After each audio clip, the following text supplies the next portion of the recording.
Hello dear traders, you are watching Economic Calendar prepared for you by InstаФорекс TV channel with me, Tahmina Salomova. On Thursday and Friday, the following macroeconomic events that can influence the currency market situation will see the light of day.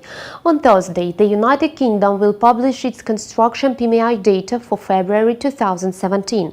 Analysts project a drop in the index to 52.1. In January, the Purchasing Managers Index for the UK's construction sphere stood at 52.2, down from 54.2 in the previous month.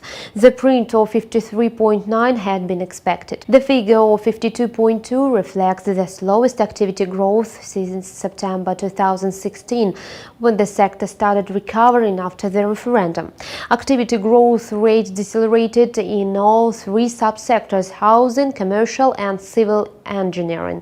On Thursday as well, Canada will report on its GDP change for December 2016.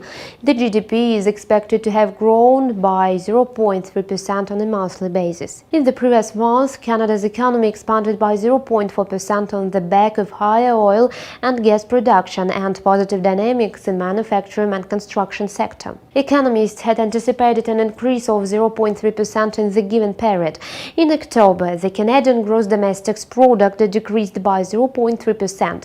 In comparison with November 2016, the country's economy advanced by 1.6%. On Friday, the United States will release its ISM non-manufacturing PMI data for February. According to forecasts, the index edged up to 56.6. In January, the indicator stood at 56.5, below the forecast for 57.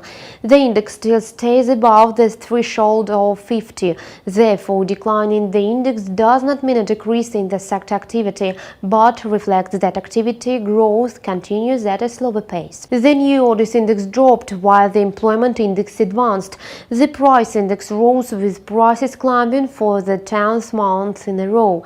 In January, the price growth accelerated. In addition to these statistics, market participants will keep an eye on the following economic releases. On Thursday, the Eurozone will deliver its preliminary inflation data and Switzerland will report on its GDP. The United States will reveal its initial jobless claim statistics. In Japan, inflation and household spending reports will be unveiled. Germany will release its retail sales statistics. The United Kingdom will disclose its data on services business activity. Besides, in the US, the Fed's Charles Evans, Jerome Powell and Stanley Fischer will deliver their speech on the country's economic situations and monetary policy. Fed Chairwoman Janet Yellen will also make a speech in Chicago. You have watched the Economic Calendar on InstаФорекс TV channel. Goodbye.